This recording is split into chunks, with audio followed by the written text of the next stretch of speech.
that nobody is. There's Batalooz. Okay, so Batalooz is here, which means that everything's fine. If I've got one person, then that's all that really matters at this point, right? So it matters at this stage. There's the crosshair. Thank you so much. That's very appreciated. Yeah. We've been trying to figure out the exact starting point for RPG Clinic. Today it had to be a bit later. I know that recently we've been starting at 4:30, but today it had to be at 5. But here we are. So thank you for tuning in. Yeah, that's a bit strange, and I'm not sure why. Let me see if I can, at the very least. Yeah, the fact that the announcement is not going live on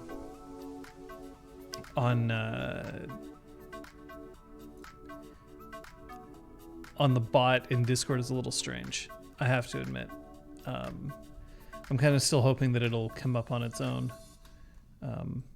because it's been behaving itself recently. It's just apparently not behaving itself now.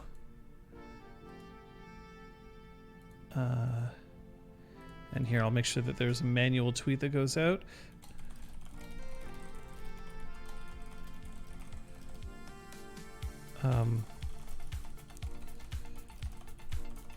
There. And then we even have a funky picture to go with it. There we go.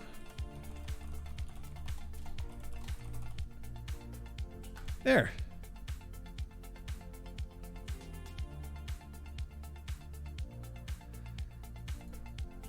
There we go.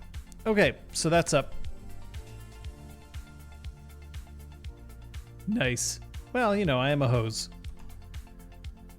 I'm a vacuum hose because I suck. Is that what we're going for? I mean, maybe that's what we can go for. Maybe that's all we need right now. So how are you doing? How are you, Batalooz and the Crosshair? Curious about that. We'll just wait for a few more people to filter in before we start getting on the RPG Clinic train, as it were. Because we've got some interesting stuff to talk about. We're talking about what to do when you're creating an adventure from scratch. So you don't have an adventure in mind. Perhaps it's the beginning of a campaign, or it's in the middle of a campaign and people have just finished one. You don't want to use a module or a pre-written adventure. You want to do something on your own. And doing okay, work in the cinema industry, been hit hard by COVID-19.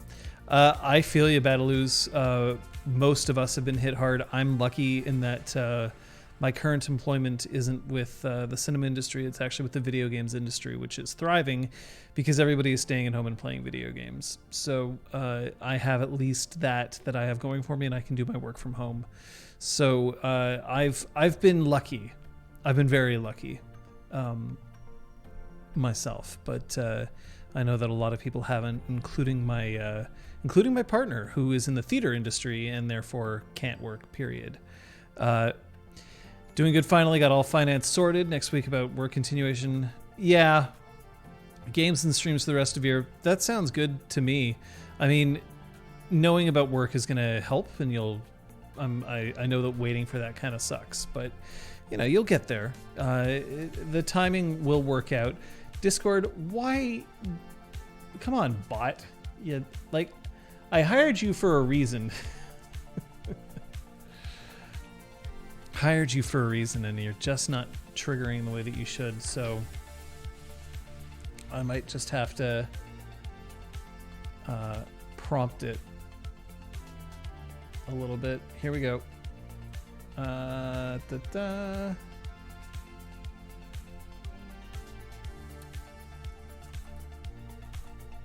There. There, I manually did it. Screw it.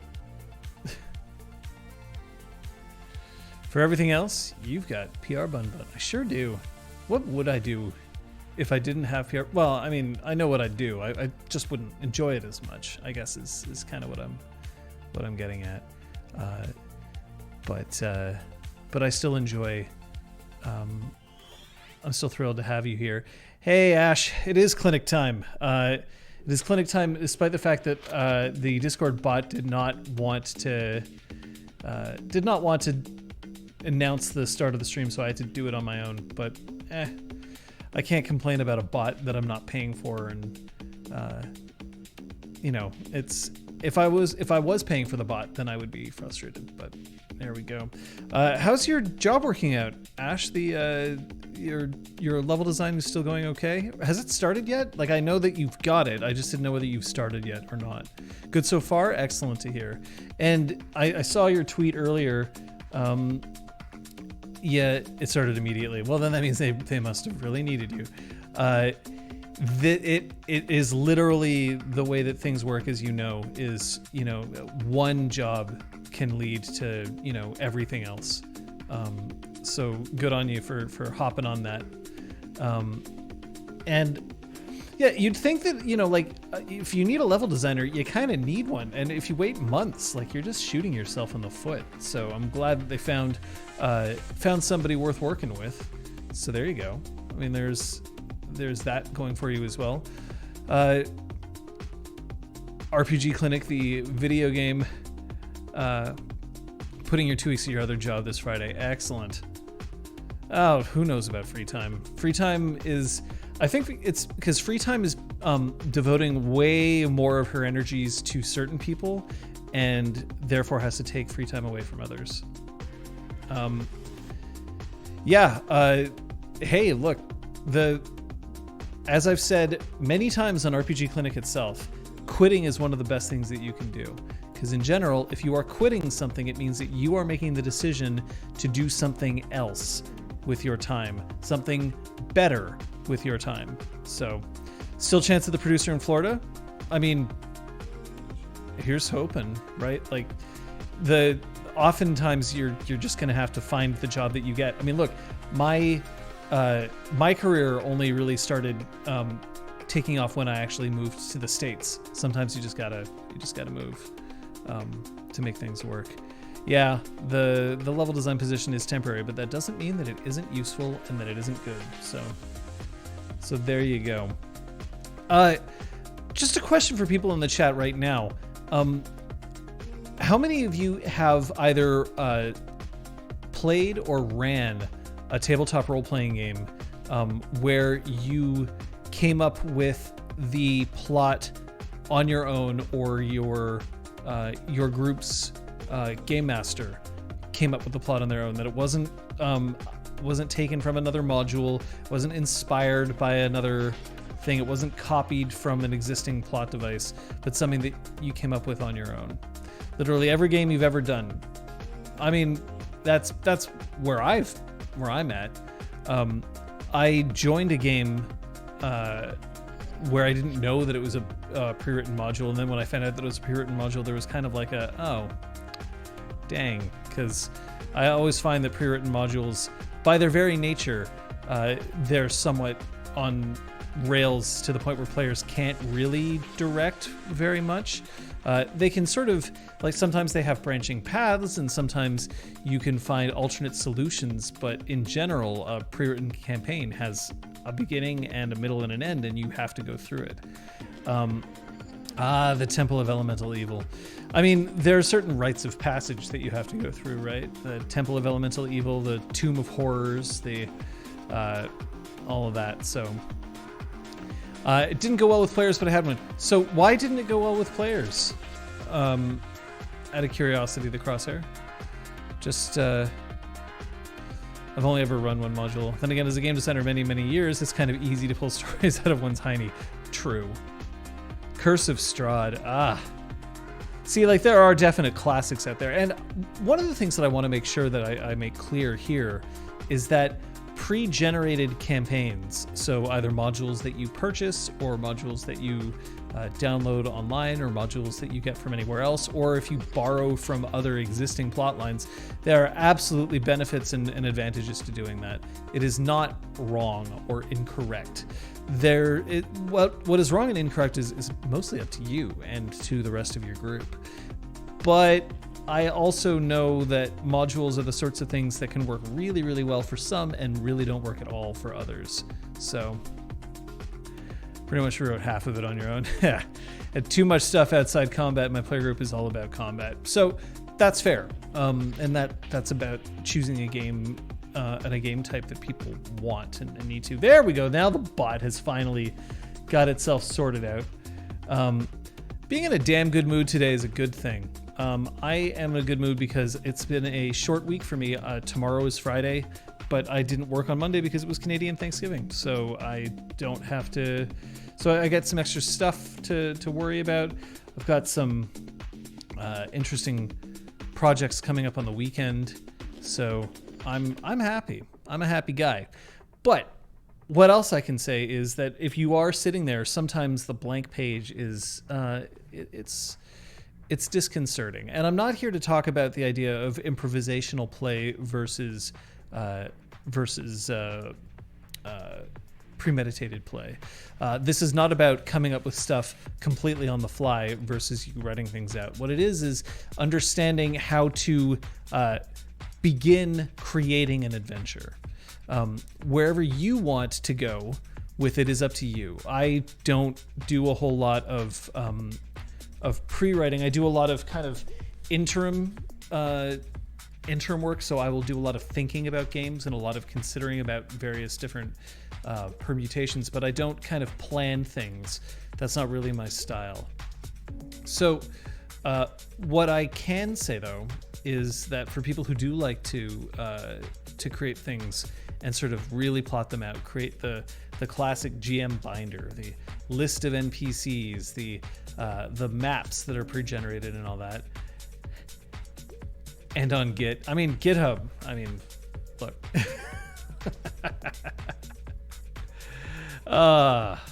One of these days I might give that a shot. I haven't yet, but one of these days. But it is, you can get many John laughs if you want. But what I really enjoy is making sure that the adventures that I play with or that I create are ones that are tailored to me and my players. And that's one of the main advantages of doing it that way. When you are doing a compiled adventure, there's a lot of stuff there for you, and it's all laid out. A lot of the math has been done for you. It's been play tested, hopefully, so you kind of know whether your average group is going to enjoy it or not. But if you create something on your own, then you can really dig deep, and you can find stuff that is appealing to you and your sensibilities and your group's sensibilities. And this is also not necessarily just a topic for people who are interested in running a game. It's also important for people who are choosing to play in a game that has an adventure that is pre-generated, because there's stuff to do in a lot of... there's a lot of things that you can do as a player as well as a storyteller or GM. Crosshair says, the story in a nutshell: 5 years earlier, players in city, crown jewel of land. Bad thing happens, ancient evil city destroyed. Time skip to 5 years later. Players are now characters, and they try to stop the spreading evil. Hook being they get sent back in time when they enter the corrupted zone, and the corruption ignores time, so it spreads. Players get reset back, but rest of world is oblivious. A time travel conundrum. I keep getting asked to run the classic Ash experience. So, that works too, right? That's exactly what is great for you. And knowing that your players like you as a game master is a very strong start. It's a great way to keep going and make sure that you're keeping everybody happy. But you still got to have a plot. So, the number one thing that I would recommend, and this is the kind of a crucial point for anything, is to think about who your audience is. Hey, Real Brick Wall, thanks so much. And I know that Real Brick Wall is going to have thoughts and feelings about this, because Real Brick Wall likes creating plots as well. You're a solid Princess Bride on the scale of Game of Thrones to Monty Python. I'm rereading The Princess Bride right now, actually, the novel, which, if you haven't read the novel, I really encourage you to do so, especially if you're a fan of the film, because it is not like the film. It is similar to the film, but there's a lot that's different to it, and the themes that are being explored are different, and honestly, both of them are excellent works on their own. The book is a wonderful read, and it sort of has a lot of charm to it. So it is worth having a look at. So what do I mean by making sure that you're running a game that you want to play in? Well, Crosshair kind of mentioned skip the forward because it's dreadful. Well, which forward, Real Brick Wall? Because I actually don't recommend skipping the forward. And it also depends because there are different editions of the book. Some editions of the book have different forwards. So Crosshair says the problem was that players didn't give it time to evolve, just wanted to go in dungeons and kill stuff, so I made a new campaign where the city of Hammerstone has a yearly adventure group competition named Hammerfest, where folks get points for clearing dungeons and winner gets big ship. Adapted, just catered to players. So yeah, so there's that. But there's also kind of the thing where, have you been playing the same kind of campaign over and over again, like some serious business, world-ending stuff? Maybe it's time for you to attempt an adventure that's a bit more lighthearted. Have you been playing in adventures that involve a lot of combat and you're looking for something with more social intrigue? Then you can base an adventure around that. But the way that I choose to begin plots, that I choose to start thinking about what will happen, is I think of what do I want to see? What do I want to experience? And secondary to that is what do my players want to experience? I do put myself first. And the reason I put myself first is because at the beginning of the game, I have to rely on myself. I can't necessarily rely on my players because they may choose to go in a different direction than I've chosen. Even if I've decided to go and give them what they want, they're still getting to know their characters if it's the beginning of a campaign. So I have to please myself. And I know that if I please myself and I take into account my players and try to give them stuff that they want, then that's going to help. That's going to help kind of put the game on a base that's solid so that they can pick up and go forward. One I read was some weird roleplay. So Real Brick Wall, that's the point.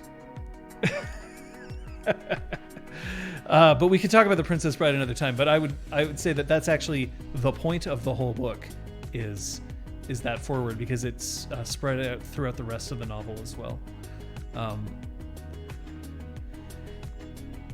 But yeah, that's just kind of a there's a definite reason why some people prefer the book over the novel. There's some people prefer the book over the movie. Most people prefer the movie.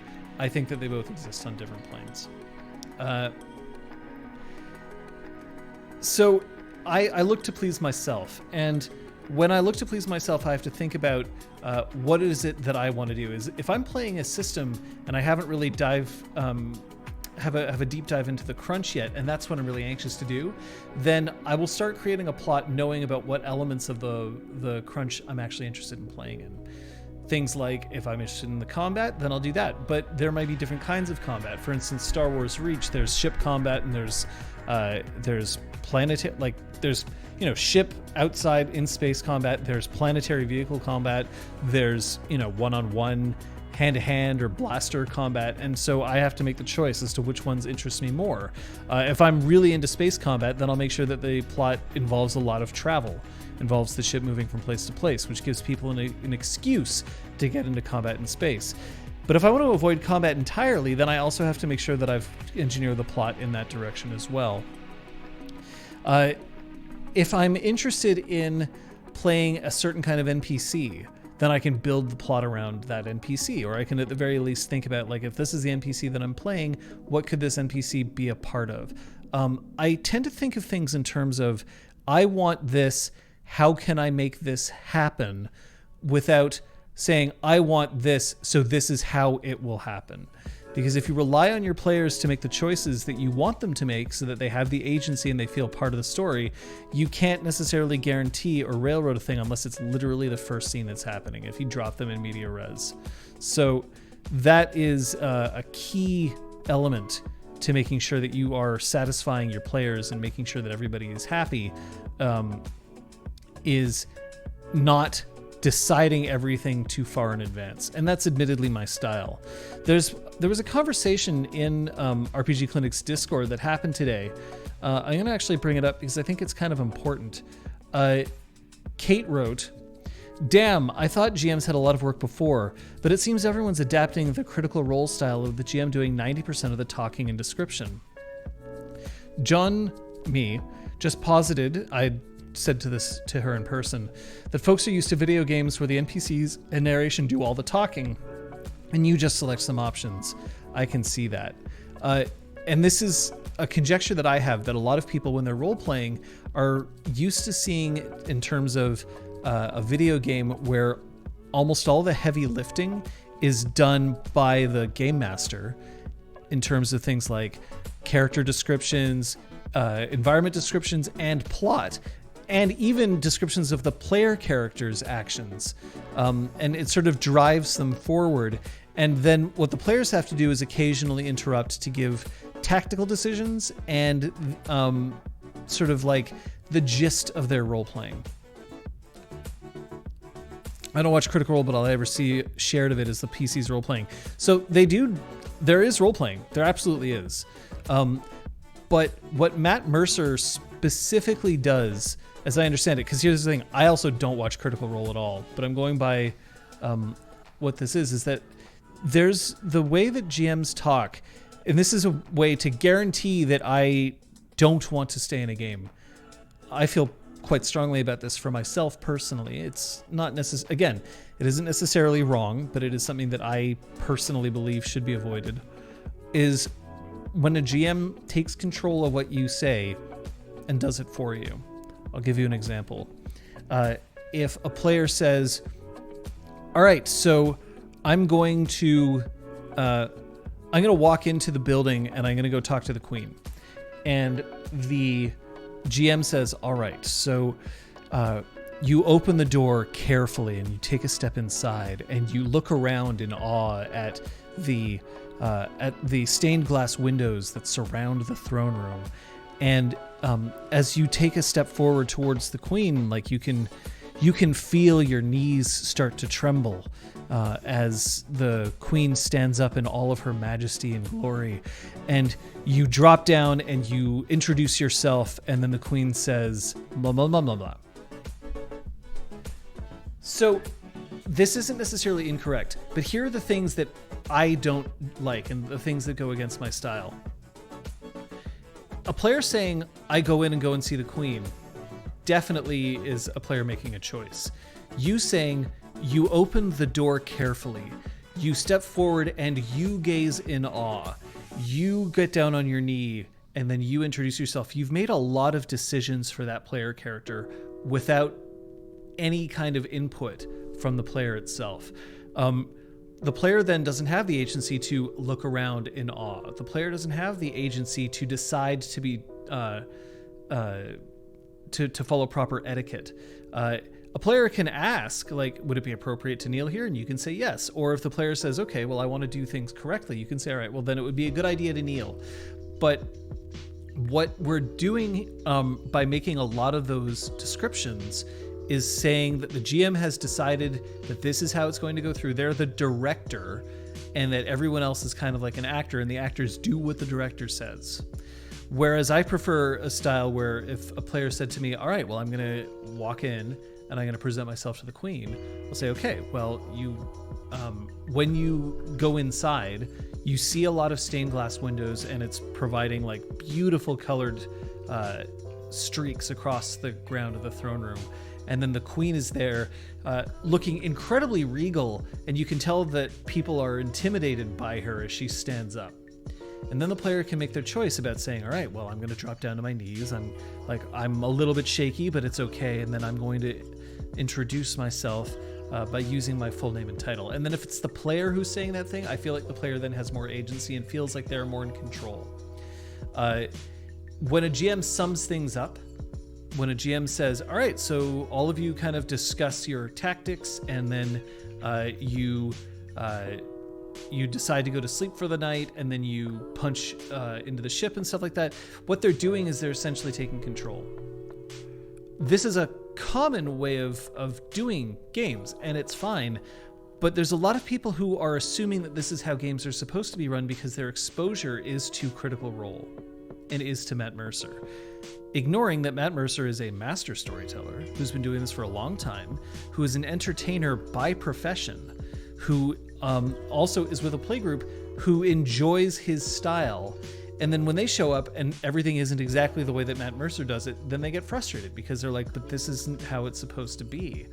And there's ideas of like, well, this plot isn't the way that I wanted it to, or why am I not experiencing those emotional highs that I was experiencing when I was watching Critical Role? And a lot of it is because you're not in the same game, and that takes a lot of work and effort.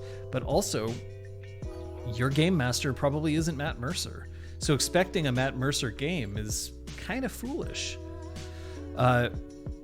Crosshair says, the problem I've mentioned before is that I only have the one group and they don't really do storytelling. I'd want to play a game where there's more story/discussions, etc. Also, but can't run such as a GM. Even my NPCs tend to be emergency rations for my players, which sadly is why I don't feel like GMing to them anymore. I don't want to be a dice arbiter. And then you've made the right choice. But I would then say there are places where you can run games where you don't have to deal with the same player group, especially online. And it doesn't necessarily have to be a tabletop role-playing game that you find people through Roll20 or Discord or whatever. You could run a forum game. You could run a text game. You can run a play-by-post game. There's plenty of ways to do it. Battleoos mentions that the cooperative narrative style of Blades in the Dark has really involved my players in the game in a good conflict way. For example, I would say as you round the corner, you come face-to-face with two gangers. From their tattoos, you recognize them instantly. You stole something from them a year ago. What is the gang called and what did you steal? So then what you've done there, though, is that you said, this is what's happening. I've made the choice that you've already stolen from them, but now I'm giving you agency over that choice. So you are driving them forward, but you are also doing it in such a way that you're not taking things away from them so that they don't actually have any say at all. Blades in the Dark is a really interesting game. It is something that we at one point were discussing that we may have chosen to play, either Blades in the Dark and also Scum and Villainy, which is the space opera version of Blades in the Dark. And we may do so at some point. There's part of us that kind of want to make sure that we're picking the games for our personal playgroup, and Blades in the Dark as a game is designed, not necessarily this is the only way to play, but it is designed to be played where characters last for a few sessions and then get retired, or the campaign itself is retired, and doesn't lend itself towards the longer character arcs that we tend to prefer. But that's not to say that we won't try it at some point. I guess I should be glad I don't have to run for a gaggle of newbies race on Critical Role. I'm not Matt Mercer and would never try to be. Muds. I miss Muds. And see what I do if and when I get the time. Fair. So this is an issue with Matt Mercer, is that he is incredible and creates great stories, but he is also a professional storyteller. And most game masters out there are not professional storytellers. So they're already operating at a disadvantage because they're not spending their entire career figuring out how to tell stories that are compelling for other people to listen to. They also are at a disadvantage because they may not have the same amount of experience that Matt Mercer does. I'm not telling people who are in here that you are not a good game master because you don't run in the same way that Matt Mercer does. I certainly don't. I definitely don't. And I'm not saying that I'm necessarily a paragon of being a game master either. But what I am saying is that your players are set up for unreasonable expectations if they're expecting a game that's going to mimic or mirror Critical Role when it shouldn't. So we have that. On player agency thing, Blades in the Dark is absolutely good for 20 sessions minimum. So Real Brick Wall, the system is not designed for that. And hearing that makes me feel happy because the way that the system is specifically laid out, characters are not supposed to do that. That's not how progression is supposed to work. At least that's what I got from reading it. That things were supposed to be a bit more seat of the pants and temporary than that. So I'm glad to hear. And that may mean that we'll revisit that concept in the future. On player agency, how would player forcing be good or bad if there's a magical thing doing it? Let's say, here's a magical gem, roll will, save to see if you can resist the magical aura and not touch it. I agree that GMs shouldn't say how you feel, but I'm on the fence with magics, etc. affecting actions. So, an interesting question. That involves player agency and the playing with consent. So, something that I mentioned on pregame, which is Evil Squeegee's show that they run on Fridays, and I was a guest on there with Kate. The the issue is that a lot of games, like Vampire the Masquerade especially, Vampire is a game that's basically BDSM in RPG form. And it plays with consent. The idea of like, how far do you want to go with this? How far is, like, do you enjoy playing a monster? And how much do you enjoy playing a monster? And how much do you enjoy living in a world where you are a predator and it's something that and it's okay that you are assaulting people constantly? And in that way, if you have a situation where you have magic and magic is to tell the player, you must do a thing, well, now you're running into some difficulty, because if you're doing this too often, players may feel like they don't have any choice or that they don't have any sort of recourse. And if you're doing it if you're not doing it at all, then the instant that you want to try it once, the instant that you try to do it once, they might feel violated because they're like, well, this has never happened before. So you kind of have to get them used to it. So how do you do that in such a way that it feels okay? Well, there are different levels. For one, if a player has the ability to manipulate NPCs, reminding them of that fact and reminding them that, like, remember, you can do this to other people, but that doesn't mean that other people can't do it to you, is one way of kind of doing that there. But the other thing that you can specifically do is give them agency over how they are affected. So in your example, there's a magical aura that makes the gem irresistible. And I say, roll will, and everybody rolls their will saves and somebody fails. And I'm like, okay, so what happens? Instead of telling them, you run forward and you grab the gem and you run away. Thanks, Lo. It's good to see you. Thanks for that 3rd month of subscription. And that's going to put you in another color. Well, you're a founder, so you don't actually have the color there, so that's fine. And so if you say, what do you do? And the player then says, okay, well, I run forward and grab the gem. Then they still, even though they know that they're being forced, they still get to be the ones to make the final call about how it happens. And unless they're doing something like deliberately misinterpreting what you've asked them to do, even if there's I knew that was what was happening. Even if you have a situation where, unless you have a situation where the player is like, if you say, well, the gem is irresistible to touch, what do you do? And they're like, well, I resist it. I don't. In that case, you can gently remind them, like, you failed your will save. And remember, you have a will save for a reason. So what do? But they can kind of decide how they want to do it. And honestly, is it really going to change your plot that much if they're like, okay, well, I'm going to reach forward and, like, I'm fighting it, but I finally pick it up? Is it going to change your plot if you originally intended it to be that they reach out immediately and snatch it? The other thing that you can do is to prime them.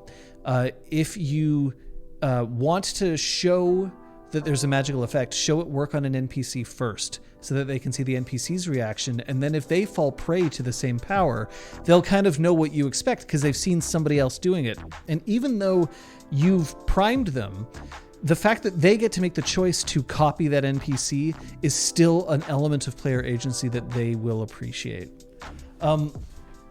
Requiem Lost says that, in my opinion, there is a difference between long-term and short-term loss of agency. A will save to avoid touching the crystal is okay, in my opinion, because that's the short term.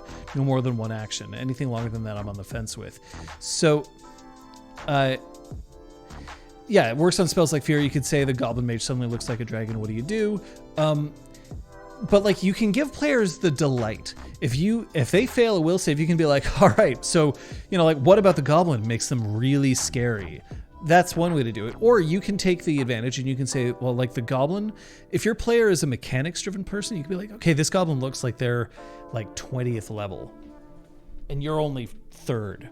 What do? And then that player is like, now I can demonstrate my knowledge of what it's like to face against somebody who is 17 levels higher than I am.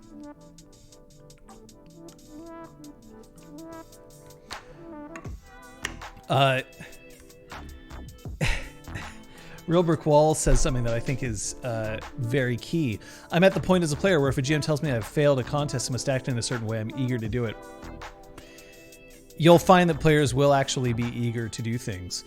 I love failing when I'm a player. I love screwing up because I know that that's often where the really fun parts of a game begin.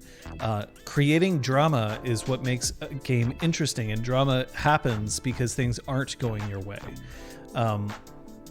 So, diamond level of advice. I mean, that goblin looks like your high school bully. In fact, it is. Dunna. And then you call up your high school bully and be like, come on in and play this goblin. You can appeal to players in odd ways, but if you appeal to a player and you give them, even if it seems like such a slight option, but just like, tell me what you do when you are completely mind overtaken by this power, that can really make a difference. If it's the equivalent of someone commands you to sit and you roll to resist and you fail, then you can say, all right. And then they have to say, I sit my ass down. And some players will never enjoy this, that there's absolutely a thing. And remember, this is kind of like that, like playing with consent, and some players enjoy ceding some of that consent and some never want to cede that consent. They're total tops. And if they're total tops, then, you know, that's something that you kind of have to respect, or you have to let them know that that kind of play behavior is not what you're looking for in the game that you're playing in right now. But then there are power bottoms, and the power bottoms are the ones who really, really enjoy ceding that consent. And well, no, that is not actually what a power bottom is. But there are people who are subs who are really enjoy being in that moment of submission,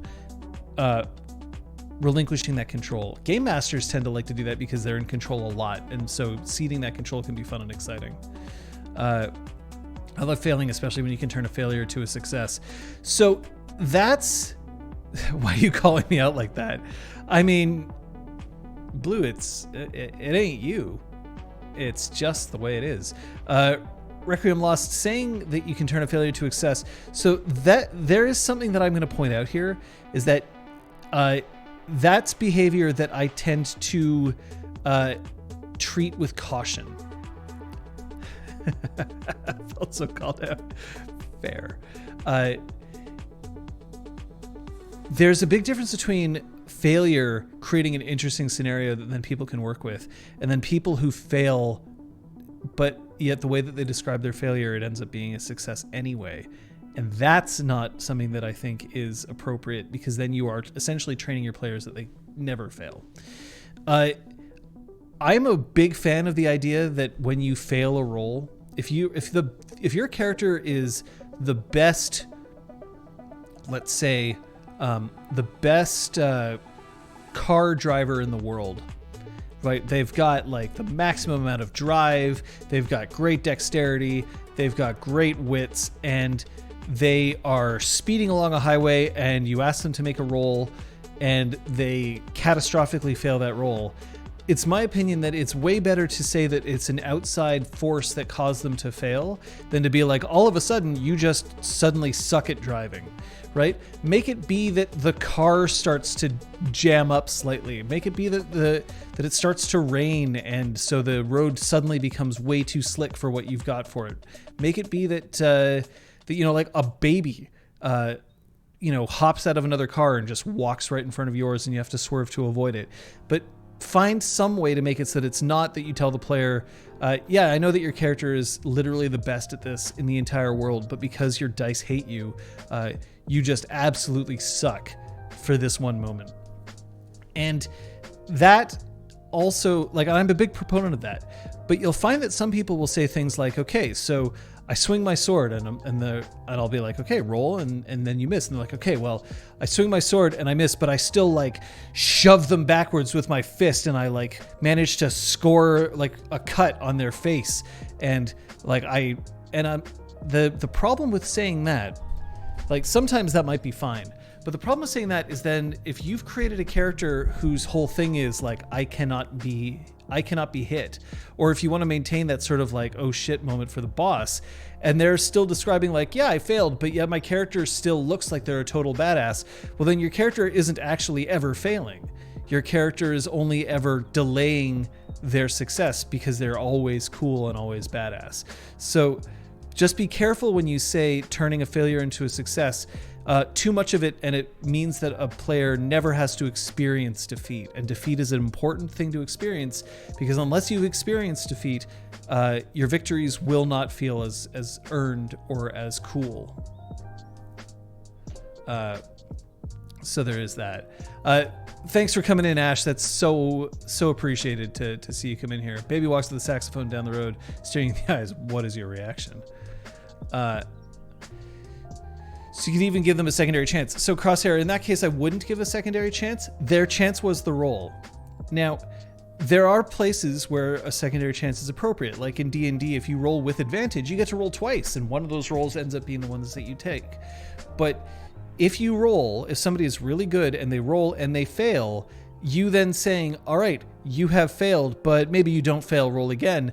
What you're essentially saying is, I'm not going to let you fail. And that may not be appropriate.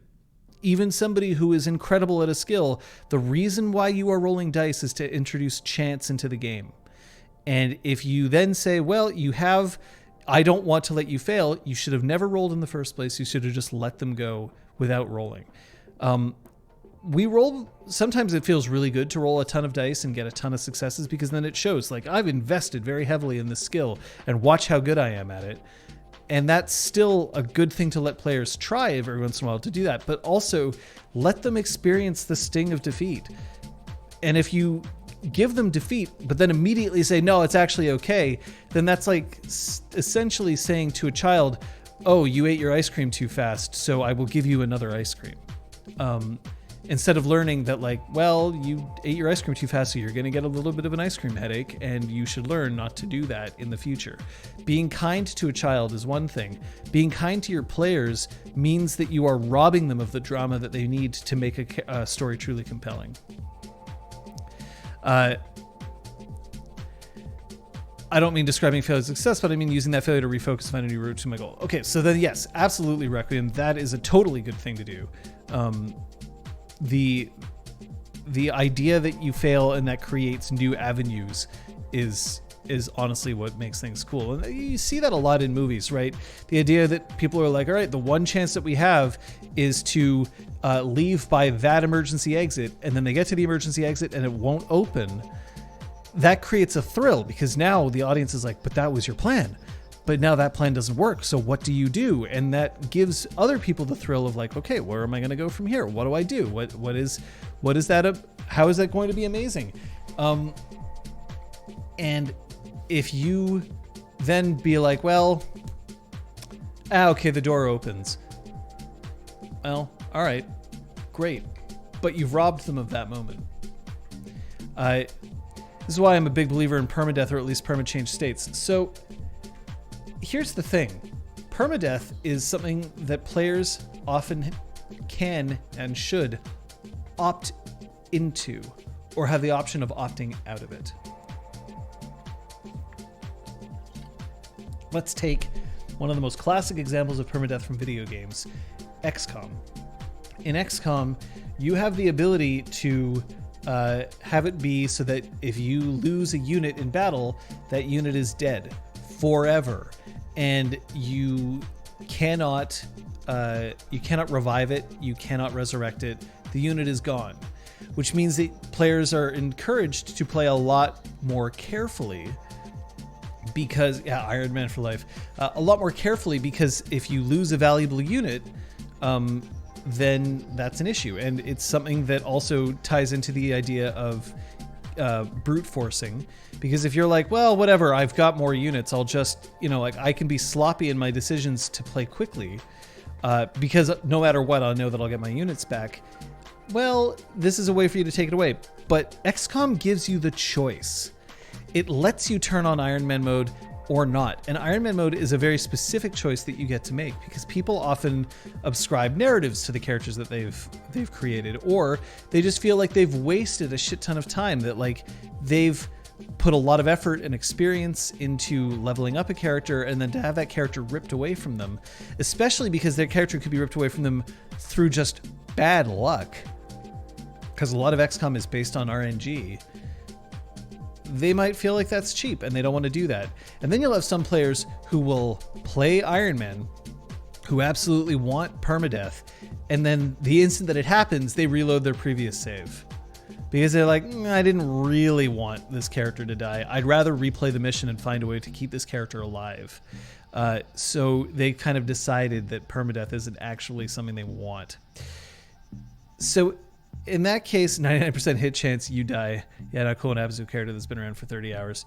Yeah, that's fair. Or worse, 99% hit chance, and then you roll that 1%, and that's the thing that ends up... so you don't take out an enemy, and that enemy then kills you. Because people are like 99%, but that means that it should have happened. But if it's 99 and not 100, that 1% still exists.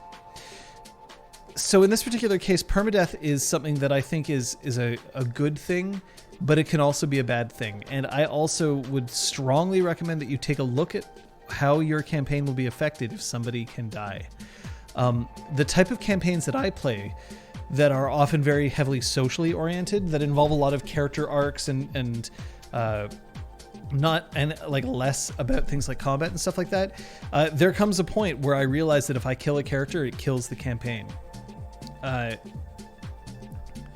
XCOM is one of the few video games where the percent chances are actually accurate to the RNG's function. Yes, a lot of times game designers will cheat, by the way. They will claim that the chance is 75%, but in reality the chance is actually 95%, because they want to make the player feel good. Yeah, exactly, Real Brick Wall.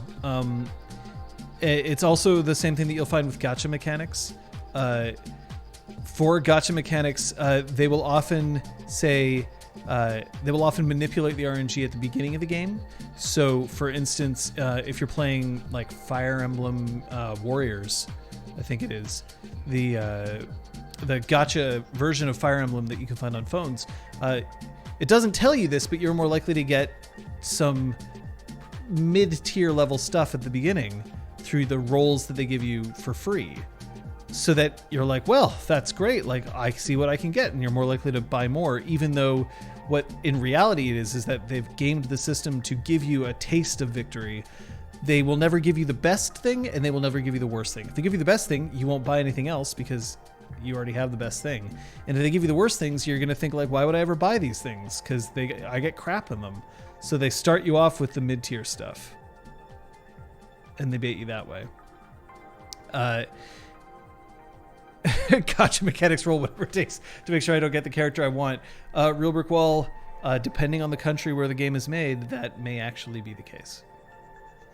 Not proud, but I designed a system in our game where the percentage is shown as the same, but the actual percentage is based on money spending, etc. Yeah. Like, that is the problem. Waifu's only husbandos need not apply. Fair enough, Zenrobo, fair enough. So... that's the thing with permadeath, that after you've played for 100 sessions, if you then kill a character, depending on the way that your game is going and depending on your game group, that might just be like, well, everybody else sort of feels like that seems to be a good place for the story to reach its conclusion, as opposed to getting excited about having a new character join. Think of it in terms of how difficult it is to introduce a new main character to a television show. Like, okay, I never watched this show, so I don't really know too much about it, but I do know that this happened. 2.5 Men starred Charlie Sheen and John Cryer, and I unfortunately don't remember the kid's name. And then at one point, Charlie Sheen left the show and Ashton Kutcher took his place. That's a huge undertaking, and the only reason why they bothered to do that is because it was literally worth millions upon millions upon millions of dollars to keep that show going. But that's a very difficult needle to thread, and I guarantee you that the audience would have preferred that Charlie Sheen would have stayed at the beginning. It's doable, and it worked out for them for a little while, I think. I don't remember how many seasons Kutcher ended up doing with the show, but no one notices the new Darren. But that's the same character, just a different actor. right? Even though there will be differences. I mean, Bewitched is a great example of it as well. But the key is that it is a very difficult thing to do, and it can often feel, because remember that your audience for your game is you and your players, and that's basically it, unless you're streaming the game. And even then, your primary audience is you and your players. To then say, okay, well, this lead character is gone, but we get to introduce this new character. It can be really rough, because introducing a new character, that character kind of has to be fast-tracked into the group, into the plot, into the emotional bonds that exist. So that can be difficult. You may end up with a Poochie. So there was an old episode of The Simpsons where, to revitalize Itchy and Scratchy, the cartoon that takes place inside The Simpsons, they added a third character, Poochie, in order to appeal to a younger crowd, because Poochie was edgy and designed to appeal to a more modern audience, and was universally rejected because it just felt weird in the context of the show. Introducing a PC, a new PC who needs to have a lot of time and effort dedicated to that PC to bring them up to speed, can feel like a Poochie. Poochie was insane to the max. I mean, perhaps.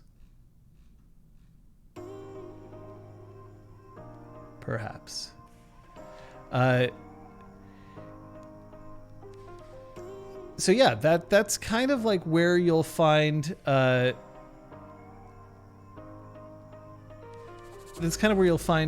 difficulty with permadeath. I mean, we've spoken about it before, but the idea that you are trying to create a situation where players feel like death is actually a possibility is also really important.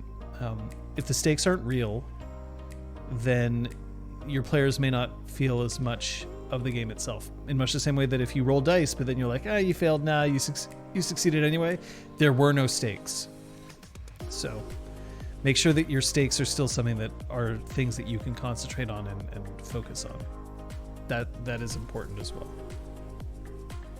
Does anybody have any other questions or any other topics that they want to bring up? I mean, I'm totally happy to keep talking about this. I've still got stuff in the Discord that I can bring forward, but happy to explore some other things. Robert Wall says, unrelated to the current topic, I had a fun thing happen on the weekend. We were rolling up characters for a one-shot, and the GM said, you're all playing people who can cast magic, and our newest member immediately rolled up a character who couldn't cast magic and got upset when we told her that she should play a spellcaster because we were testing a magic system. Is that more DM or player domain? What about NPC permadeath? So I'll get to that in a second. I just want to address what Real Brick Wall said. If the GM made something clear, this is what we are doing, and then somebody immediately tries to go against that, you are completely within your right to point that out to the player. And if the player does not want to accede to your request, and if you don't want to change your original idea to accommodate that player, then at that point the player should be looking for a different game. It's a negotiation, right? It's kind of like it actually quite literally is a negotiation, because it can kind of be like, well, how much do I really want to have this player play in my game versus how much do I really want to adhere to what I'm trying to do. And if it's like testing a magic system, then yeah, the whole point is playing spellcasters. So that is a thing. Zesty Artist asks, what about NPC permadeath? NPC permadeath is it's both. It's both your DM and the player's domain. So how is it the player's domain? If a player decides to kill a character and you give them the tools to do so, and they choose to kill the character, then they have made that choice. If you have to be the one to prevent that from happening, if that's something that you don't want them to be able to do. So you can override the player domain, but remember that means you're taking agency. And taking agency isn't always a bad thing, but it is taking agency away from a player if they're like, I want to kill this character, and you say, no, you cannot. Or you say, okay, you can try to kill that character, and then make it impossible to do so. But I believe that NPC permadeath is different because the NPCs are not meant to be protagonists. Remember that a protagonist doesn't mean that you are a good guy. A protagonist is the focus, the key of the story, the lead. A deuteragonist is somebody who supports the protagonist. And your NPCs should be deuteragonists at best. Because the game is about the players. And otherwise, what you're doing is you're essentially putting on a play and asking your players to occasionally give you improv prompts. So I personally believe that NPCs are more disposable because they are not the leads. And so therefore, they don't have the same kind of emotional investment in them. I'm a deuteragonist. I'm a dude who's in agony. Deuteragonist. Whoa. How do I divide my time between setting and plot writing? And also, do I find setting writing helps you develop plot ideas? So, Battaloos, that really depends on your style of writing. I tend to... So, also, when you say writing, I don't write my games. I think about how I base story structure, and I tend to do a lot of it improv style. I don't write things down, but I do a lot of thinking and conceptualizing. But I tend to try to remain as absolutely fluid as I can be until the moment where I have to set it in stone because I'm saying it out loud in game or my players have made a choice. So it's so that ends up being a choice for there.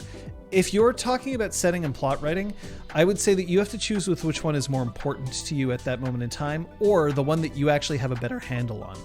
So if you know that you want to play in a setting that involves, castles and dragons and vampires and oh, I think it'd be really cool if I had a village over here, but this village has a specific issue. What's that issue? Okay, this village has, it's built on an area where no magic works. So people there are very hardy and they're very proud of their non-reliance on magic for basically anything. And yet at the same time, the mayor's daughter, what if the mayor's daughter gets sick and clerics are begging for the opportunity to heal her, but the mayor refuses, saying that they don't allow, magic doesn't work in their town and that she deserves to live and die in this town without having to leave so that she can. And then all of a sudden your work on setting moves towards plot. You have created a setting that is prompting a plot idea for you. But you can also do it the other way. You can do it in terms of all right, I want the plot to focus around somebody who is dying but who refuses to accept the help that they need. Okay, so how do I do that? I can make it so that she's dying, but she needs a specific magic spell to heal her. Okay, well, why doesn't she have access to that magic spell? Well, she's choosing not to access that magic spell. So why should she not choose it? Is it that she doesn't trust wizards? Maybe, but it should be more complicated than that. Well, what if it's about that she lives in a town where magic never worked, so she doesn't trust it, even though she knows she could step outside the town city limits, and then she'd be able to. And then now you're using plot and you're creating setting. So it's, and then once you kind of snowball in that way, then you're like, all right, well, if I have this town, well, the town. It's kind of a medieval setting, so that means that I definitely need a castle, so I'll put a castle over here. And if there's a castle, the castle needs a lord, and I'll put that lord over there. And if this town is specifically a town that it prides itself on not having magic, then magic has to exist elsewhere, and maybe that magic has to be relatively common to make this town stand out. So there are ways to build upon build upon build. But you choose between setting your plot first, and then you can go at your own pace, remembering that at some point you're going to have to address both issues. Do I find setting writing helps me develop plot ideas? Yes, in much the same way that I find that writing plot helps me with setting ideas. Sometimes it helps to make sure that you have something on a page. One of the worst things that people can experience is blank page syndrome, where they look at it and they don't realize that they don't want to put anything on there. When I started the Changeling campaign that I ran on my channel for a considerable period of time, I had my players request that they know some of the NPCs in advance. And I typically am like, I don't like coming up with NPCs in advance. So I just wrote out some NPCs that I thought would be interesting to play. And then that started to prompt ideas about okay, well, what kind of plot can I go with? And then it snowballed from there. And it ended up working out quite well. So that is a way for also things. Sometimes, in that case, that was setting influencing plot because I consider NPCs part of setting. Balu says, I agree. I avoid railroading as much as possible. That's where I find setting can provide players with options for their own hooks. So absolutely, but it doesn't have to just be setting that can provide players with hooks. Your plots can provide them with hooks as well.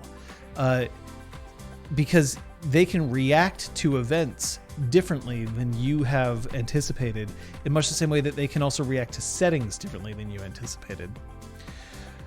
Requiem Law says, so friend and I tried an experiment. We did a sort of shared storytelling in an Exalted 3rd Edition game. Basically, he would run a story and I played with the group. Once he wrapped up a story, I would run a story and he would play with the group. To help with characters just popping in and out, we treated our characters during our storytelling time as a group ally. They were there to support but not take any significant part of the story. It seemed to work. So if it works for you, fantastic. GM PCs are tricky, and I enjoy playing with GM PCs because I think that one of the things that my players really enjoy is interacting with PCs interacting with NPCs over a long period of time, and they also like the idea that they have allies.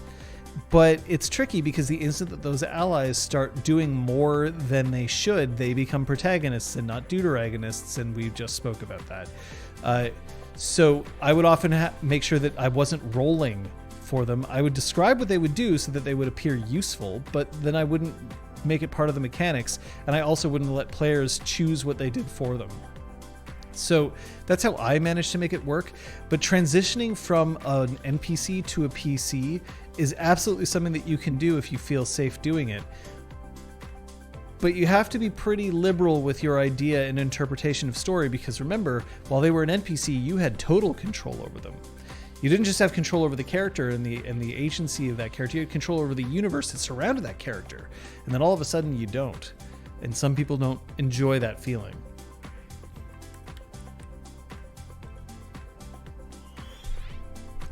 Thank you, Kung Fu Fenris. That's gotta love that.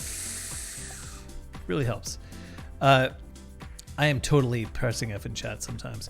Crosshair says, on NPC deaths, maybe you missed this part. Does PC-NPC relationships affect the cannon fodder status? Meaning, if an NPC is someone's romantic partner, does it give the player more control over the death? It can. It depends. Some players would feel absolutely awful if they fell in love with somebody and then you were like, yeah, and then I killed that player or that NPC. Ha ha ha ha ha. Some people really would enjoy that. They would be like, yeah, now I have a reason to go out and kill things because they actually wanted the character to get fridged in the first place. And some players would be like, I worked really hard for something and then you took it away as an arbitrary plot point.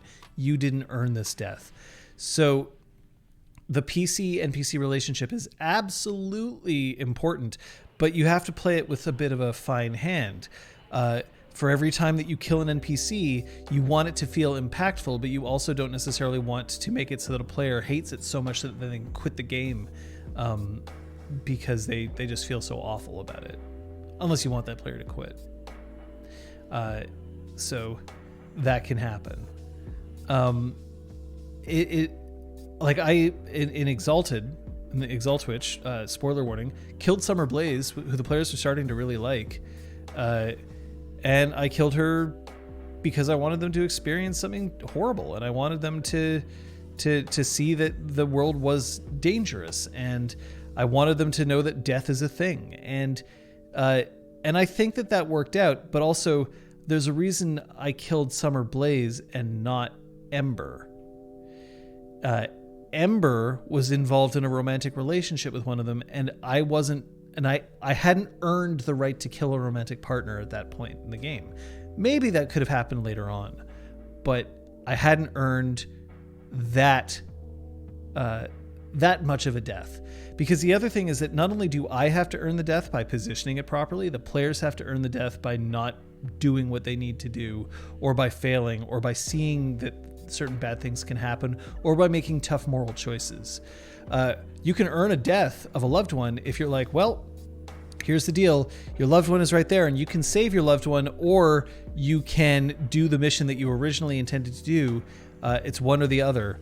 And the player might really enjoy that and then be like, no, I have to go for the greater good, and they have a tearful goodbye.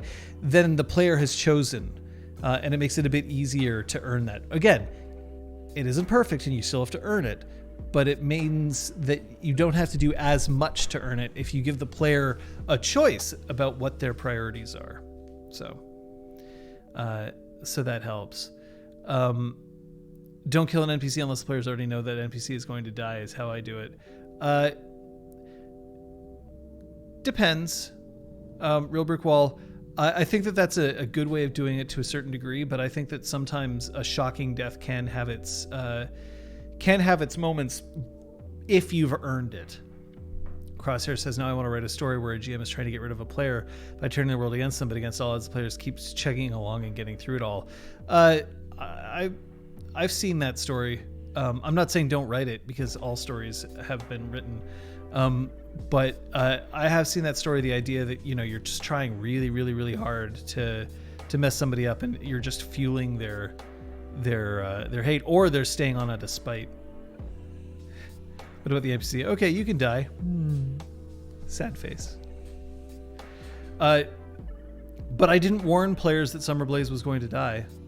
I warned them that somebody was getting really high on the initiative, so they were able to do a lot of damage, and they knew that, and they were ignoring that, or at least not making specific choices to mitigate that. But I didn't say that I was going to kill Summerblaze.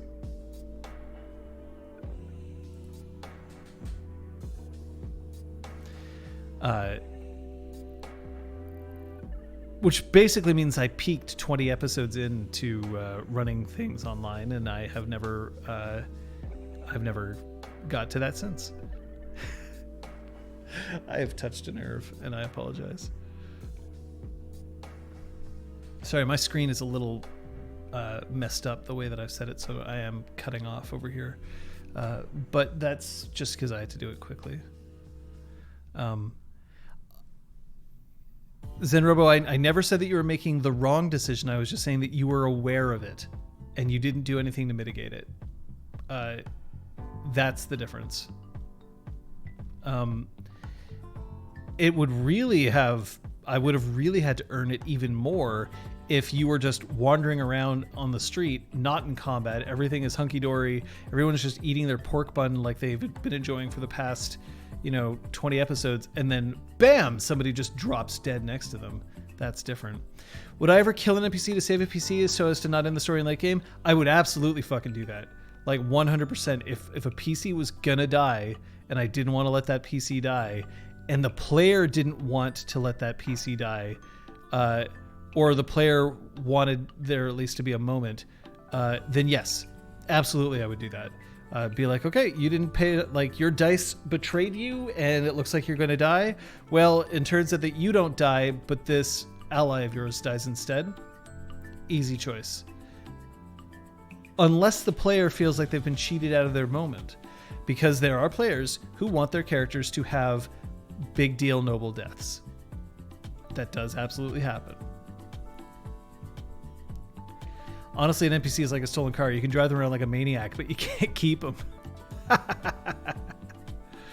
Possibly on both death and plot. Would it be possible, or rather smart, to plant a player at the table and only the GM and the player knowing that they're there to die 20 sessions in? I have seen this happen.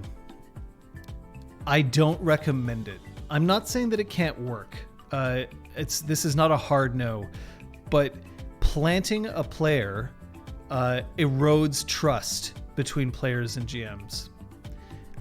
It can work in certain respects. It absolutely can.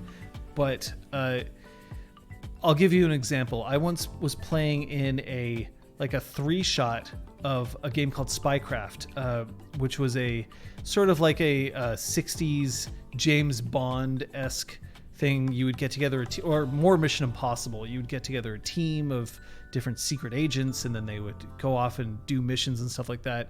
And the game master asked me if I would be a mole. And that I would play with them for like 2 sessions, but then betray them in the last one. Here, I'll check Twitter just while people are having a look at it. So I just hit a refresh on Twitter, and it's not loading correctly for me. Like it's just loading. So no, there's something weird with Twitter going on at the moment. So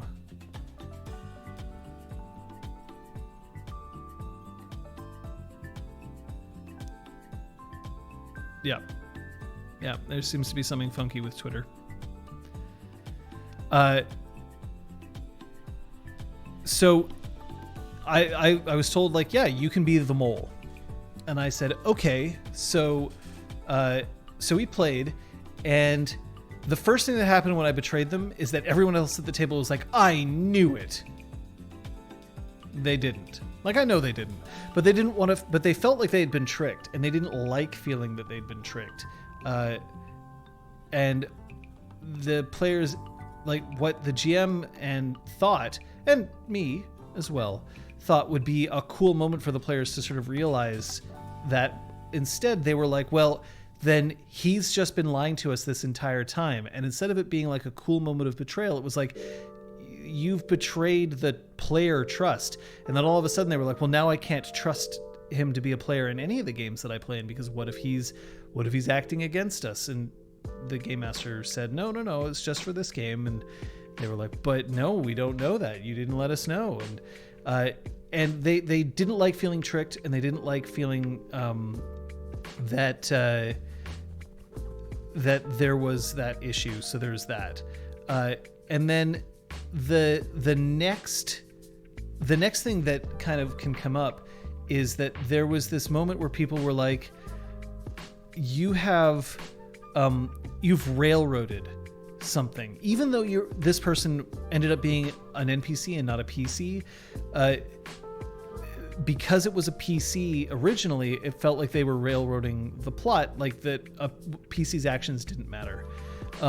If a player comes up to you and says, like, yeah, so we'll make it so that, like, I can only play for 20 sessions, then I'll die. I'm not saying that that like you can't do it, but I am saying that there are players who will take it as, oh, so everything that I did with this character up to this point was a waste because they were always going to die. And then even though, like, you're like, hey, for story purposes, this is what we figured out. Instead, they're sort of like, nope, you knew that this person was going to die. I could never have saved this character. Everything was a lie, and I don't trust you. So there is that. The idea of a terminally ill character, or what the World of Darkness often calls the dark fate flaw, is a little bit better, because then at least you're prepping all the players to know that this is going to happen. But the other thing is that finally, when I was running LARPs, and I had players who would like, I want to play a new character, or I can't play anymore, and I want my character to die, and I want my character to have a cool death. Originally, I was like so for it. I was like, yeah, let's give you a cool death. That's going to be fun. That'll be fantastic. That'll be great. And then after a while, anytime somebody died, they were like, oh, you died because you're leaving. Oh, you died because you wanted to make a new character. And it made people not fear death. Or it made people find, like, it actually cheapened death, because every time it happened, the assumption was that the player wanted it to happen. And so therefore it wasn't really that tragic in the first place. And it also meant that players were basically asking for, like, I want a guaranteed cool moment, and like to die, which was frustrating. Then we had one person who was like, okay, I want to die, and we killed the character, and then that player next game session regretted, because they played their new character. The new character was not popular, did not work out, they didn't enjoy playing it, and then they were like, I want my old character back. And we were like, that character's dead, dude. We killed that character. And there was an argument like, well, maybe we could bring them back, maybe we could kind of do that whole, like, maybe like nobody recovered the body, blah blah blah blah blah. And it just made me feel really shitty, because now the player was essentially like, I want to make this momentous decision for my character, and then when I realized that it's not everything that I could have wanted, I want to take it back. And we couldn't cheat death again. So instead, what we gave that player was one more session as that character, and then we were like, we're guaranteeing you that your character is going to die, but at least you get to come back to say goodbye to people and have this moment. And then the players still felt really frustrated, once we killed the character again, after we made that deal that they asked for, and then never played again. And I felt terrible about it. Just super shitty. I felt like we were trying to bend over backwards to accommodate a player, and that every decision we were making was making that player feel worse. And then that player made us feel terrible by basically saying that it was our fault that they didn't get the spotlight moment that they wanted. So I definitely don't recommend making a habit of planning to kill a character. There's a little bit of a difference when you run into certain situations like the end of a campaign. For instance, at the end of Changeling, when it was clear that we were going to end that campaign, I told the players there's going to be there's going to be some big deal, dramatic moments towards the end of the game. And if you feel like you want your character to die in those moments, we can make that happen. I will pull the safety off. Because I also didn't want my players to realize after 130 plus sessions that I'm like, I might kill your character here, and therefore they didn't get to have the ending that they were hoping for. But I also wanted to give them the option that maybe that was the ending they wanted. And for instance, Scott almost took that offer. He was almost like, yeah, I'll die. And then in the end, what he said was, if I die, I die. And if I don't, I don't. So he was basically saying that it was less of a, I want you to kill me, and more of a, I might decide to take risky actions to end up in my death. And he almost very nearly did, but he was saved at the last second. And it was such a cool moment that Scott was like, great. And he was totally happy with his character surviving. So that's a situation in which planning a death I can see working, because if you already know it's going to be the end of the thing, then it's sort of trying to give the players the character endings that they want. Requiem says, I could see doing that if a player can only play for a short period of time but really wanted to play, sort of an, okay, how do you want your character story to end? But I assume everyone at the table would know this was happening. So that's key. If one player knows that they're going to die, it's really a good idea most of the time that everybody knows that that character is going to die, so that they don't feel like things are wasted, because it can absolutely feel like a waste. Here's an example. A character is a healer, somebody who has invested themselves in knowing how to fix the injured and heal the sick. And then oh yeah, but this character is definitely gonna die. For sure, this character is gonna die. And then that character dies. You basically said to the healer, well, guess what? All the stuff that you're good at, this thing that you kind of rely on, you don't get to use it here. Without advance warning, that can feel super shitty for the healer, because they've built their entire character around one thing, preventing death.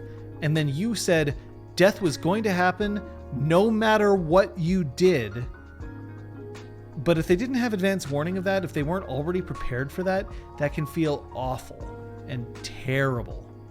And it's something that I wouldn't want to inflict on somebody. Now, another thing that we ran into was in Exaltwitch, Kate wanted to play a healer, and Elizabeth wanted to have an NPC associated with the character who was dreadfully ill. And I made it very clear to Kate that it was possible that she wasn't potentially going to be able to heal this guy, because as much as her character mission was heal the sick, I didn't want it to overrule Elizabeth's story of having a father who is terminally ill. And that's a thing. I made sure that was decisions that both of them made before the game even began. And I wanted to make it absolutely clear that, you know what, you can be a healer, but this is one moment where it's possible that you will never actually get the chance to do it. That you won't get to exercise your thing. And then players, forewarned, might be able to use that as a moment of okay, well then this could be the thing that spurs me to even greater heights. I can say okay, well I didn't realize that I can't fix everybody, and that's a growing moment for me, a character moment, as opposed to it being oh, I just failed, even though it's the one thing that I really wanted. Because it's also important, by the way, to teach people that just because you say that you want to be really good at a thing doesn't mean that you always get to succeed at that thing. Again, that removes drama. If somebody playing the healer, it is important to state that maybe you can't heal everybody. But because his illness was supposed to be over a longer period of time, I didn't want that to be a surprise. It is also an advantage to as Robert Wall said, if somebody makes their characters to be good at a thing, and then you have a plot point that relies on somebody failing that thing, that can be dangerous. And I agree, it's not always a bad thing, but like if you are hiding or withholding information from that player, being like, there's going to be a moment where I am railroading the plot to the point where you just can't fix this, that feels shitty. It really does. Requiem says, this is why I find retirement of a character more preferable than just killing a character, just in case I want to come back. Depends, because sometimes you want the stakes to be real and for death to be present in a campaign, and sometimes you don't. But in general, it's better for a character to retire, and there are ways to have a character retire that don't involve them literally saying, I don't want to be an adventurer anymore, than to kill them if there is a possibility that they can bring it back. Neophet says, on the other side, when one of my PCs died, only human, during a Pathfinder Maker RPG, the group other players just forgot him. I had to make a new PC, but my old PC was never spoken about, even though he helped create the city. Yeah, like that sucks. You know, like we create stories so that we can remember them. Sometimes we only remember them for a little bit. Sometimes we remember them for the rest of our lives. But the point of a story is to create a moment in time that is significant, that is worth remembering. And then if you are not remembered, you have died the third time. First death is when you die. Second death is when no one alive remembers you. And the third time you die is when no one else speaks your name. Crosshair says, it's kind of like the Doctor who fixed moments in time. You can control dragons, ride minotaurs, turn people to jelly with a glance, but this person is going to go bye-bye. I want to retire my 3-year-old character, then you're later asked to bring it back just so the group can go to him and do the Wolverine go fuck yourselves bit, and that's that. Ultimate rogue send-off. I appreciate that. I think that's a thing that you could absolutely do. But yeah, fixed moments in time can absolutely work, but if it's done without players knowing that it's a possibility, that sucks. If it's done in a way that players feel railroaded, that sucks. And if it's done with the implicit or explicit cooperation of one player at the table instead of all of them, you're eroding trust. And trust is something that you absolutely rely on. The trust that your players have in you will waver no matter what you do. Even if you're the most trustworthy GM, there's going to be times where they'll trust you with everything, and sometimes where you won't succeed fully, and there'll be moments of like, damn. But what you really don't want is to give players a reason not to trust you. Requiem Law says, even if you don't plan it, it can be bad. Game I was running, someone wanted to play a badass Dawn class. Got into a fight with a Dragonblooded that I made up to be a challenge, but not unbeatable. That combat, the dice was not with my player, and he got his ass handed to him. He was not happy. Could have done that better, but I'm still fairly new to storytelling. So, this is something that is... Remember that dice exist because you want there to be chance. If you don't want there to be chance, you shouldn't be rolling dice. And there's a chance that your character can get completely owned because you just had bad fucking luck. The trick of being a storyteller in that circumstance is to make that failure feel good instead of feel awful. To make it feel like even though the dice were against that player, it creates a cool moment, as opposed to just the player feeling like they got fucked over by some polyhedral cubes. So in this particular case, like one of the things that I wouldn't do is if somebody spent a long time building their character up and creating their character, making that character work, and then the first combat that they get in the second session, that's not meant to be a difficult combat, and then they get totally screwed by the dice, I wouldn't kill them, right? Like I would be like, okay, you know what? I'm not I'm not going to be that guy and just absolutely kill this person just because you had bad luck on the first combat that you had. Like that's something that you can absolutely do to prevent it from stinging too badly. But there are times that the dice aren't just going to be with you. And for the frustration that you feel when the dice aren't with you is also how you are going to feel awesome when the dice are with you. And that's the balance that you have to strike. Players will claim that they're dice cursed. The laws of probability would eventually balance out for everybody. Some points, it's just that you tend to remember the things that you don't like or the things that go badly for you more than the things that do. It's kind of like poker. You remember your bad beats, but you don't remember your winning hands. So I wouldn't necessarily say that it's a bad thing to have that happen, Requiem. What matters is what you do with it. And that is something that you can work on as a storyteller. It's something that I'm constantly trying to improve. Negativity bias. Yep, absolutely. We remember if you fly 300 times in a row, and of those 300 flights that you take, 3 of them were delayed by an hour, you'll remember those 3 flights more than anything. And let's say even that you fly 10 times and on one of those flights you're delayed by 2 hours, but on 3 of the other flights that you take, you actually arrive an hour earlier than you were supposed to.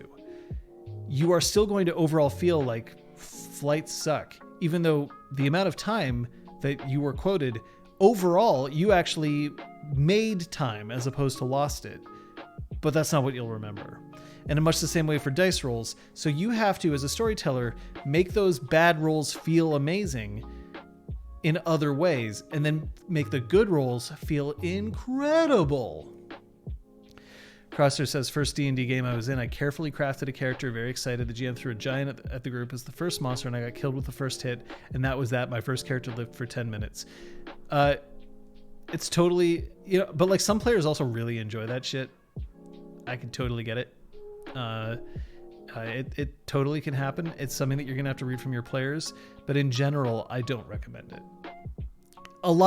There are times where I'll put a hard no on something, like violating somebody's lines or veils because you just want to toughen them up. Absolute no, don't do that. But a lot of the advice that I give on this show is really more of a strong recommendation, and your mileage may vary.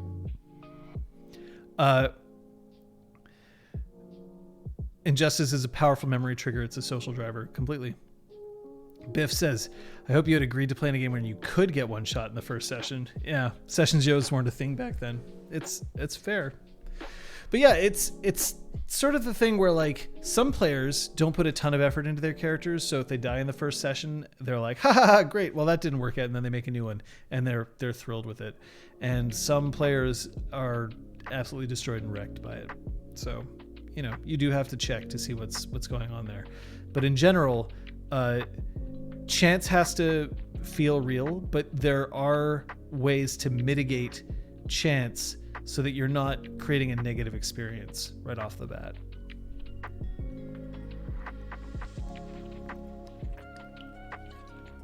I have the habit of putting too much effort into a character.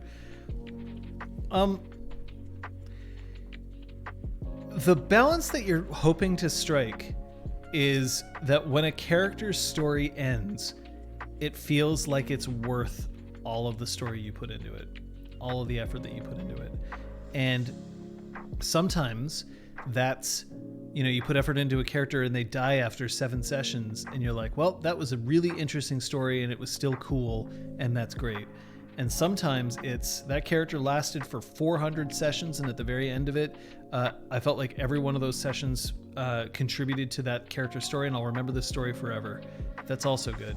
But what you also don't want is, this character lasted for 400 sessions and I really only kind of remember 3 of them and the rest of them were really boring, but I played anyway, I guess. Like, that sucks. You don't want that either. So you want to cram the right amount of story, and death is one of those things that can really make a story, but it can also break a story depending on when it's happening and why. The most satisfying stories are the ones that end and feel complete, whatever that means to you. Or that end just before they feel, just before they've worn out their welcome is another way of putting it. But I like the completion feel instead. The thing is, there are sometimes people who are like, I know that I'm still going to go on more adventures, but I don't have to play them out, right? Like when Changeling ended, the 3 characters had like paths taken, set out for them, but like Braum didn't stop being an adventurer. Patches didn't stop working alongside Braum as well, right? Like she was an adventurer to the end, potentially, if she wanted to. But at a certain point, you're like, no, I've seen the adventures that I need to see with this character, and I'm onto something new, and that's good. You don't have to resolve everything. But what you don't want is just like, oh, all right, well, I guess we'll just keep playing. Or, you have that moment where the characters are like, well, like now I've gotten into the groove, and I really feel like I know what this character is going to do. And then the storyteller's like, yep, but that's it. That's the game. It's over. And that can feel unsatisfying as well. Now, ending a game is also kind of tricky because also you have more than one person to deal with. Just because one of your players is like, I would love to keep going another 100 sessions doesn't mean that your other players feel the same way. Doesn't mean that you feel the same way. And remember that your beliefs are important as well. I ended a campaign once and all of my players were like, but we want to keep playing. We want to keep playing. Why are you ending this? And I was like, because I'm not having fun. This game is stressing me out. It is actively doing me harm. And thankfully, my players accepted that, and they appreciated that I wasn't ending it arbitrarily. I was ending it because I genuinely just couldn't do it. And yes, I felt badly, and I'm sure that there was some disappointment in there. But if you have good players, they don't resent you for it also, right? And that's something that is part of the reason why we've shifted to a season format for RPG Clinic's role-playing games, is because then we can also have escape hatches which are built in. Now, obviously, if we were playing a game and all of us hated it after the 3rd session, we were like, this really sucks, then we're not, nobody's forcing us to play another 17 episodes. That's not the case. But having the season format means that we have a specific moment where we can check in and be like, is everyone still really on board with this game or not? And it's expected that we're going to evaluate, and the expectation is not this game is absolutely going to happen, but more this game may not continue, so we have to make sure that we end at a reasonable point when the season is over. So that's something that we didn't have with Changeling or Exalted. It's something that we do have now with Star Wars Reach, and that we will have for our future games. It's possible that we may find another game that we will want to play 80 fucking sessions of that game. But if we do, it's going to be because we've regularly had the opportunity to stop and decided not to. So that's kind of where we're at with that. Requiem says, one of my favorite games I've played kind of left our characters ending to us. We killed the big baddie, the GM gave us a brief ending monologue, and then turned to us and asked, how does your character story end? And gave each player the floor to speak our own ending for our character. Completely.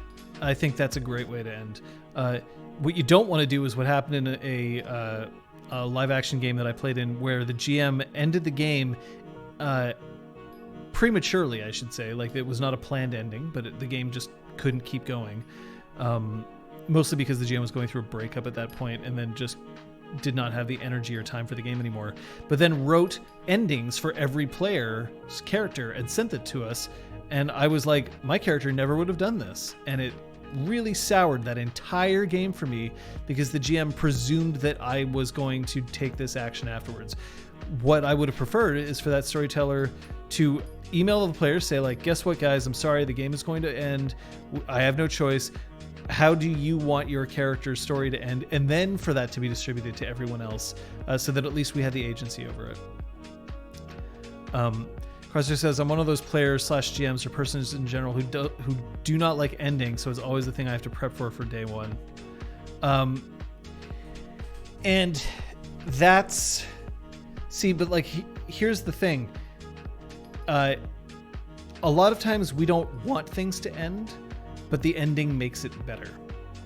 So, as an example, I am serving your favorite food, and it's wonderful, and you love this food, and you eat it, and you eat it, and you eat it, and I'm like, there's more, and you're like, great, I could eat this food forever, and you eat it, and you eat it, and you eat it, and you eat it, and you eat it, and it just never stops. I always have your favorite food, and it's always right there and ready for you. You stop appreciating it.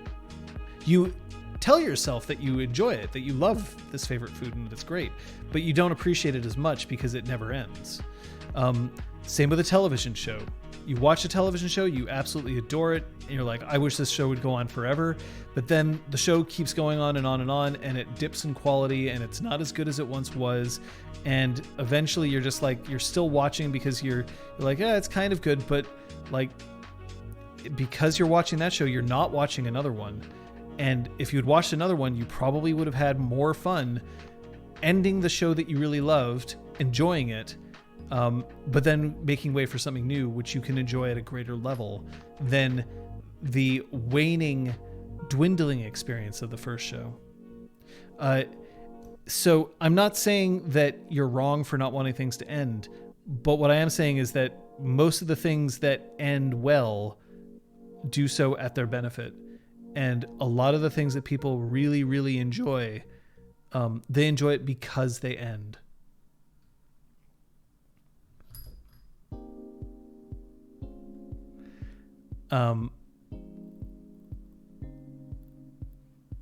What were the insights on plot? Check the VOD.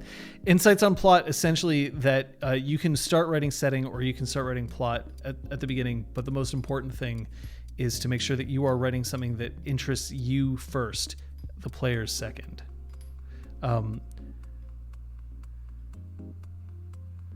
It's fair, there needs to be a good ending or a good change, like with Doctor Who as always. It doesn't end, but it, quote, ends.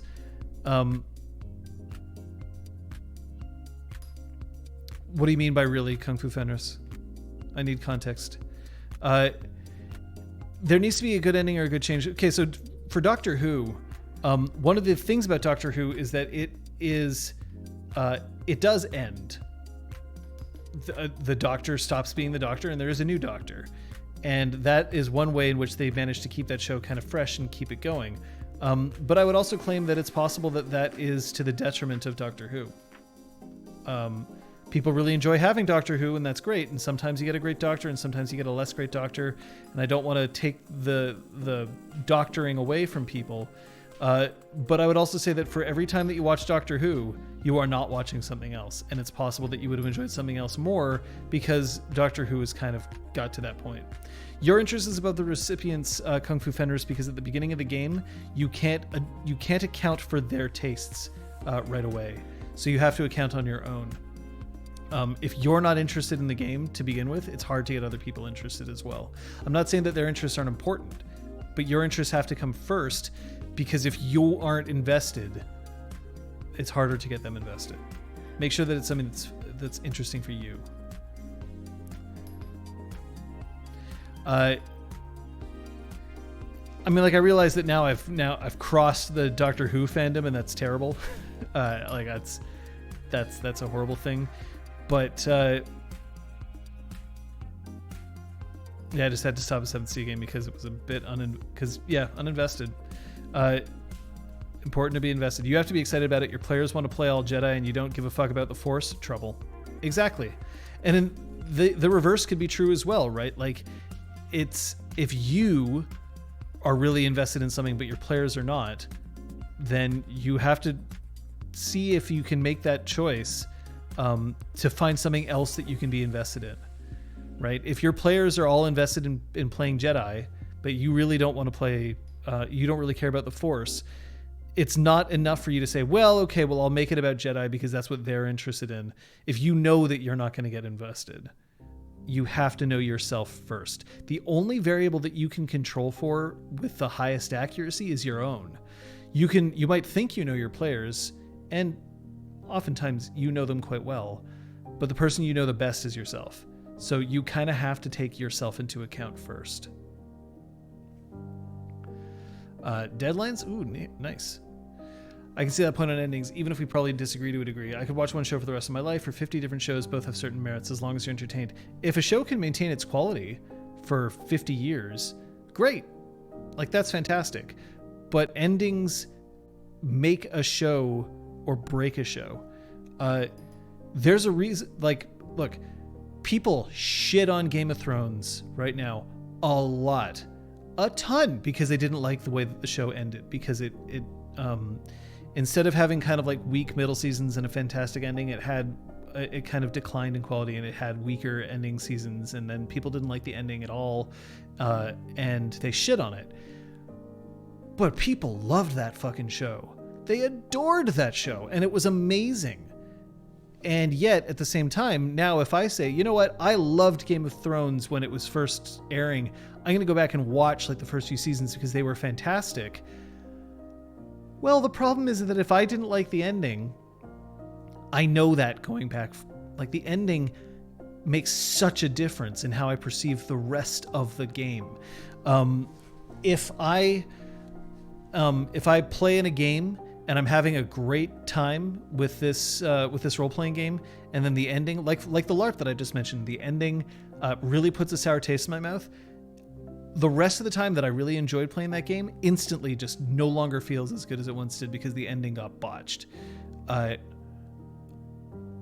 It's tough to do that. Now, sometimes you can pull a thing like what Zen Robo was mentioning about, like, there are some shows that you can absolutely say, watch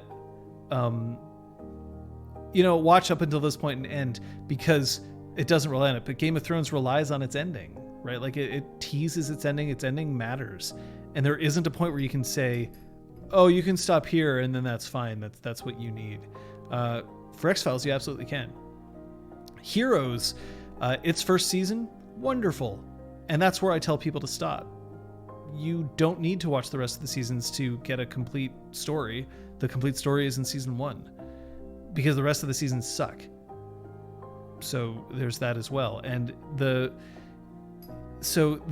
trick is that if you have a show that goes on and on and on and on, and you're loving it and you're loving it and you're loving it and you're loving it, and then abruptly it decreases in quality, and it's the kind of show that its ending can affect the rest of it, well, it doesn't matter how long you loved it, you don't love it now. And it means that you'll never love it the same way that you once did.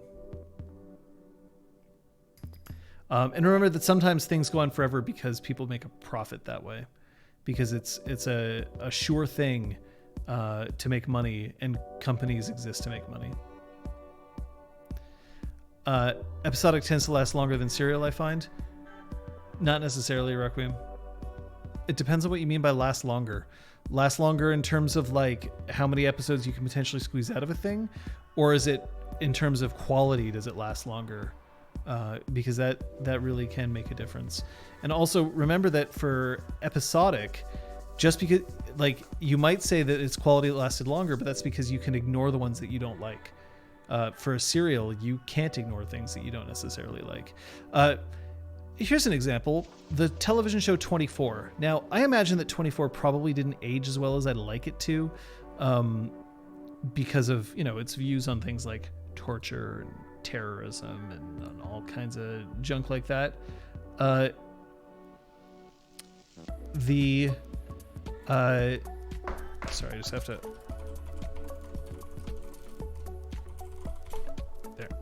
Hopefully that's an appropriate answer.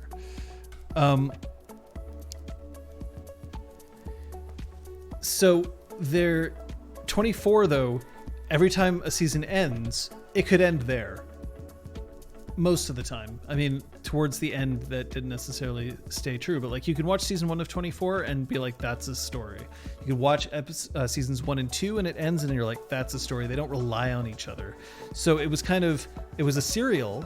And in fact, arguably 24 was the show that that returned serials to glory and was responsible for the golden age, that and The Sopranos. But that was a canceling shows is crap, no continuation, no ending, nobody gets what they want. No, I don't agree with that. And the reason I don't agree with that, the Crosshair, is specifically because if you cancel a show, it's because you're making room for another show to be created. It sucks to see shows canceled. Absolutely. Like I don't mean that, but were there serials back in the days? Not really. Not to a certain degree. Most things were episodic. There would be sometimes like through lines and stuff like that, but not really.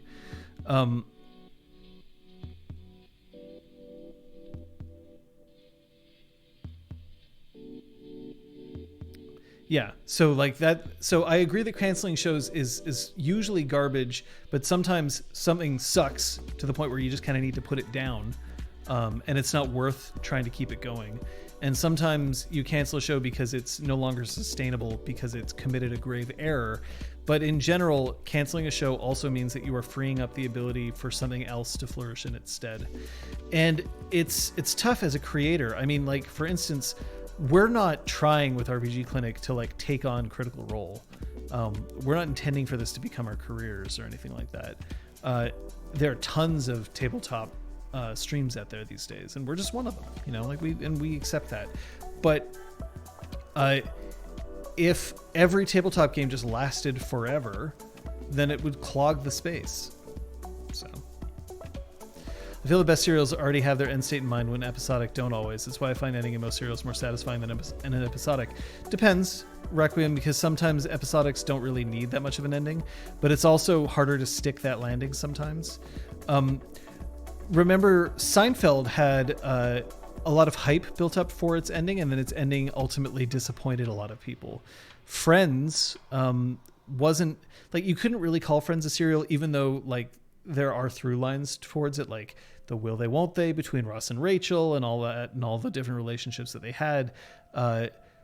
But the ending for that kind of stuck a little bit better. But in general, the endings aren't as memorable, not because they're bad, but because they try to put capstones on things instead of just being one more episode.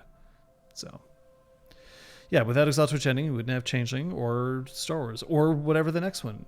There's a lot of Critical Role rivals around, like damn cockroaches. I mean, it's because it's popular, and it means that more people are gaming than ever. I'm not going to complain about that. I did complain earlier, Kung Fu Fenris, that there are too many people out there who are expecting games to be like Critical Role, and then when they're not, they get frustrated, or they're down on themselves because they don't happen to be Matt Mercer.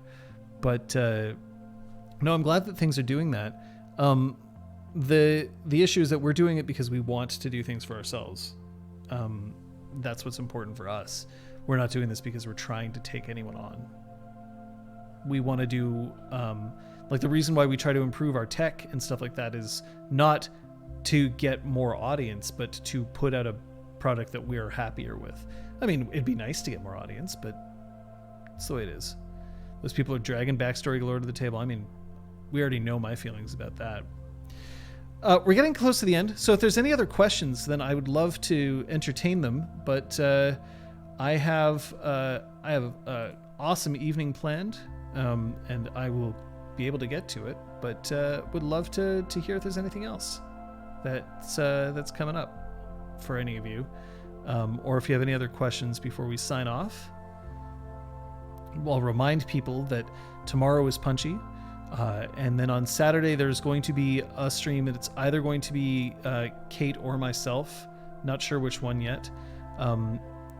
Did we ever do a villain RPG clinic? I don't remember if we did, but we certainly can. We can make that the topic for the next one. Any final note on plot planning, like Golden Rule? So at one point, we'll actually get into story structure, because that's less plot planning.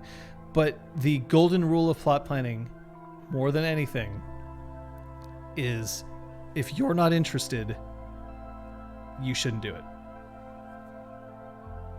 Plot planning, should it be following an axe? That's story structure, and we'll get to that at another point. Have you created a story twist that you immediately regretted? Yes. I've spoken about a whole bunch of them on this channel. I imagine that at some point we'll have another episode where we go over my mistakes. But I've definitely created story twists that I immediately regretted because they weren't necessary. There are times where it kind of worked out, but there are twists that I'm like, oh, this was cooler when I thought of it. and now in practice it's just not working out. The best example that I can give right now off the top of my head is tying the Exaltwitch and Changeling campaigns together. I don't think that was necessarily a complete failure, but probably wouldn't do that again. I even said that I wasn't going to do it originally, and then I was like, I think I can pull it off, and I couldn't. Didn't work as well as I wanted it to. So there's that. Yeah, there's the Discord. You can also find everything over here. The Telesotes. That I don't mind. You know what could also help? I mean, as much as I really appreciate that you're following this channel and that you're subscribed to this channel, a whole bunch of you, which is fantastic, and you can go on the Discord. The thing that we'd really want is that we are less than 15 people away subscribing to our YouTube channel so that we can actually get the URL that we want. So please follow the YouTube channel. There it is. Kate's already thrown it in there. So if you can follow that, that would be really handy. Once we hit 100, then we can actually have, instead of youtube.com/channel/Euclid65dig, we would have youtube.com/RPGClinic, which we would love. Otherwise, folks, thanks so much for tuning in. Really appreciate it. Hope that you'll be able to catch some Punchy tomorrow. Hey, I did VR earlier this week. That seemed to really work out well, so I'll probably try to do that again. If it's not Beat Saber, it'll probably be a different game.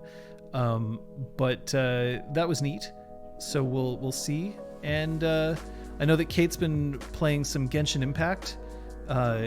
Whether or not that will be played tomorrow, I'm not sure during the day, but we'll see. Kate would be able to respond to that herself. But yeah, the Discord is basically the place to find all this information. So, folks, thanks for tuning into the clinic. We'll see you next time.